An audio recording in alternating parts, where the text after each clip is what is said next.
Бүгін біз нәубеттегі қаһарманымыз, яғни Аралдағы теңдесімізді іздеп, бес қаланың бірі болған Шымбай районына жетіп келдік.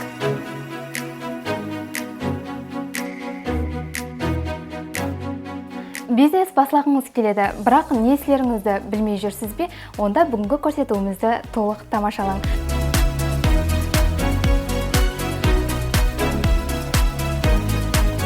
Ал қазір болса біз Шымбай районы Бердақ мәхәллесінің тұрғыны Руслан Жолдаспаевпенен сөйлесеміз. Ассалаумалейкум, Руслан. Ассалаумалейкум. Демек, бүгін сіздің кішік карханаңызға келіп қалдық. Бізге толық мағлұмат берсеңіз, бұл жерде нелер істеп шығарасыз? Біз бұл жерде құрғақ салфетка істеп шығарамыз. Не үшін айне құрғақ салфетка? Біз алдын еш жерде жұмыс істемейтін едік. Жұмыссыз едік. Жұмыссыз едік. Үйдің ішілерімен ойласқан халда құрғақ салфетке талап күшті болғансын, сол идея ойымызға келді. Көріп тұрыппыз, бұл жерде аспап үскенелер дерлік көп, һәм құрамалы. Қарап тұрғанда, қай жерден бұйыртпа декарында істеттіңіз ба, қай жерден алдыңыз хақында мағлұмат берсеңіз? Біз Ташкент қаласында бұйыртпа декарында істетіп алдырғанбыз. Қазіргі күнде салфетка істеп шығару, мысалы, көп жағдайларды көре бермейміз, бұл бизнесті бастап жатқан адамдарды. Мемлекет тарапынан бір қандайдыр жәрдем алдыңыз ба осы күнге шейін осы бизнесті бастауда?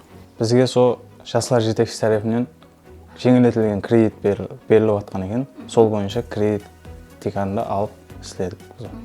Демек, қазір бізге салфетка істеп шығару процесі хақында азғана түсінік беріп өтсеңіз? Біз қағазын Ташкенттен бұйыртпа беріп алдырамыз. Қойып, мынада пресслеп шығарады. Бұлай келіп, ортада кесіп. Екінші басқыш пресслеп, е? Пресслеп, кейін ортада бұлай пышақ кесіп тұрады.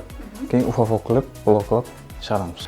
Демек, қазірде сіздердің салфеткаларыңызды, өніміңізді тек қана район ішінде бұйыртпаға декарында алып жатыр па адамдар, яки район сыртында да бұйыртпа қылатығулар бар ма?